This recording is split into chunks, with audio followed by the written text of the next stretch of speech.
up, guys? Rich here from the TAPTEN.com. I'm joined with Ted Mui. He is the founder of MoEsport. We just did a seminar with him here at Pocket Gamer, and now we're just going to ask him a few questions about esports, where he's going, what he thinks about the industry. So first, why don't you tell us about your role and what you're working on right now, and what is MoEsports? Yeah, well, pleasure to be here, first of all. MoEsport, we aim to be the content site for people that want to follow the mobile esports scene. So I think the question is, what is mobile esports, right? I mean, everyone hears about esports. I think we just gave a talk basically about what mobile esports is and where it's heading. So basically, with the whole movement of esports, League of Legends, CS:GO, Hearthstone.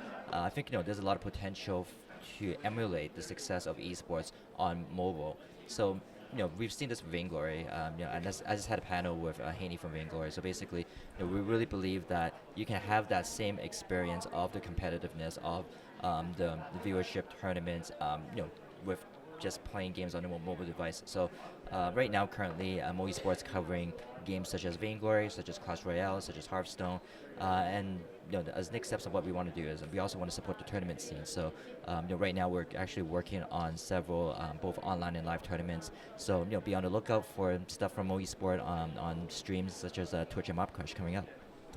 That's fantastic, Ted. I'd like to ask you a bit more about just the industry itself and how you see the growth of esports, what trajectories, like do you foresee it overtaking traditional sports in the next 5, 10, 25, ever?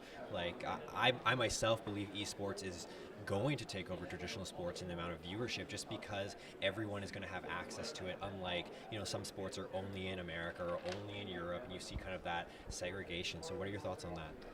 Yeah, I mean, with that actually, I'd like to tell a story. So I was in mobile game development, and I had to learn about esports too, because I'm a kind of guy that followed traditional sports. I followed the Olympics, football, basketball. So when I first started Mo Esport, the first thing I did was actually I talked to my friend's younger brother. And he was the guy that traveled down to Seattle to watch the Dota 2 championship. So I was picking his brain. I'm like, well, what makes esports? I mean, why do you guys follow this stuff religiously?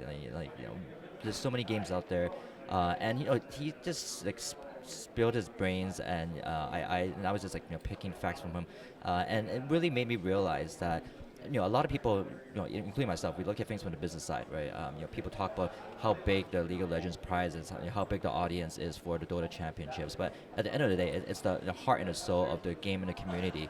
So when you look at the games that are out there, I think a lot of people are, saying that mobile is going to become big because we can just basically replicate what's happening on the PC scene with mobile. But I think there's a lot of challenges, and one of the challenges I actually mentioned on the panel is whether or not this is sustainable, right?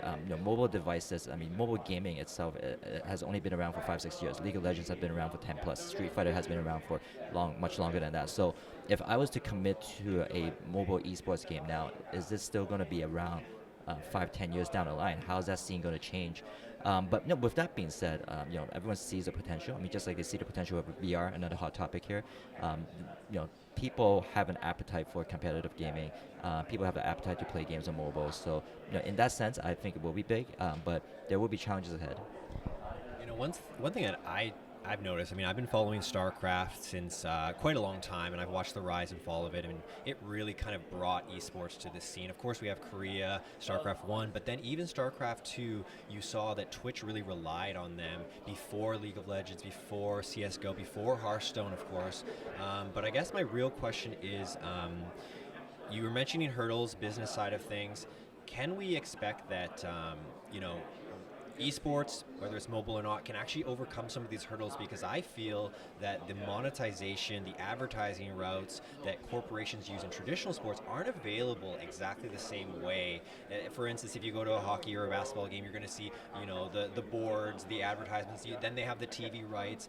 When we watch on Twitch, when we watch on Mobcrush, there isn't as much availability to that, and I find that some of the tournaments, they lack the prize pool, they lack sort of that pull. I mean, yes, it's in some cases it's done really well with the $1 million Dota tournaments and stuff, but I think I really agree with you that there's an instability right now, and it's exciting, but on the other hand of things, when I started watching traditional sports, I wasn't consuming all this extra content. Because if you want to be a professional hockey player, you actually can't just watch hockey and then go do the same skills and practice them. Whereas if you see esports, you see some tactics, you see some team strategy, you can immediately implement that in your own game. So which side should we be hoping for? Do you think it's going to be the advertising is going to come find a way? Because let's face it, this is content. We need advertisers to sustain ourselves.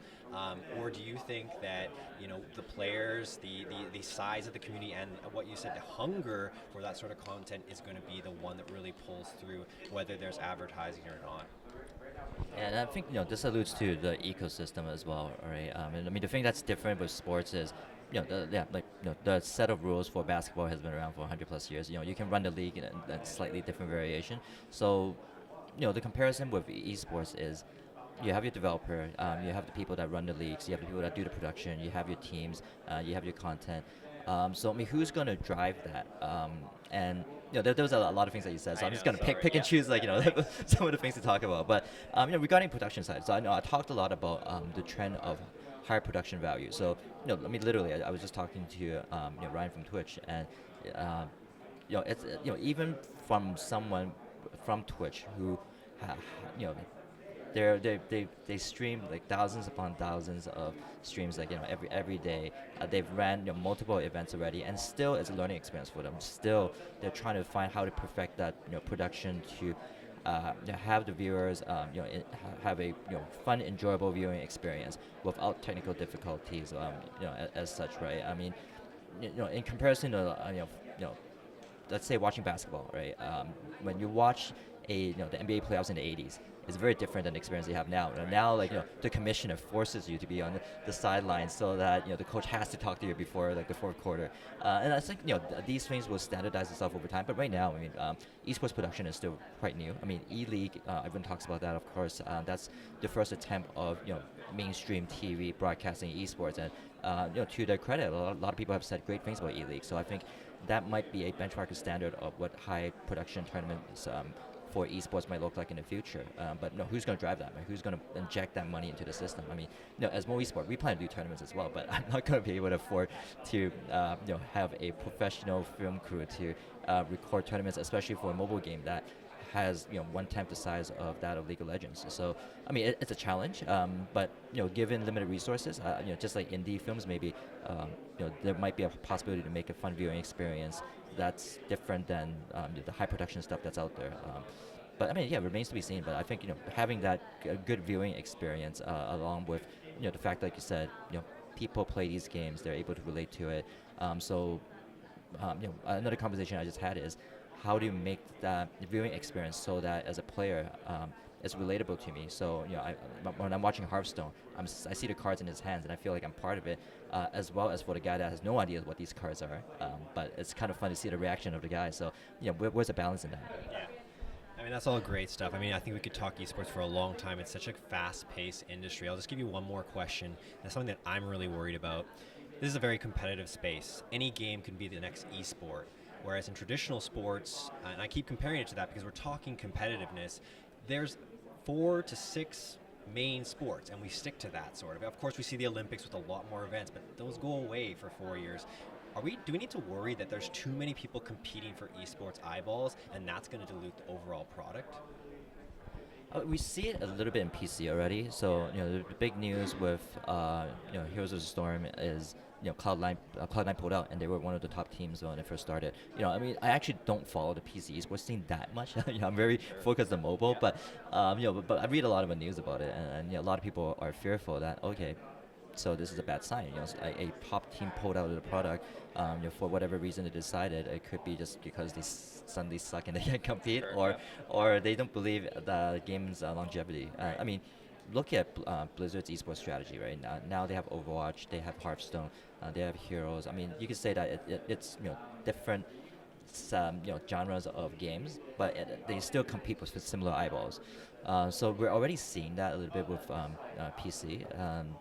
And I think it's just up to the developers themselves to, show that they are supporting the product that, that they've developed, that they've marketed, and again, talking about Overwatch, I think they've spent a lot of time to perfect that game's balance, to perfect the game's production, and really injected a lot of marketing money so that that the game can take off once it released to market. So if I was an esports player, or I was an FPS player that was looking for a game to pick up, I would put my money in that. Whereas let's say Call of Duty, it's like they're releasing games every year.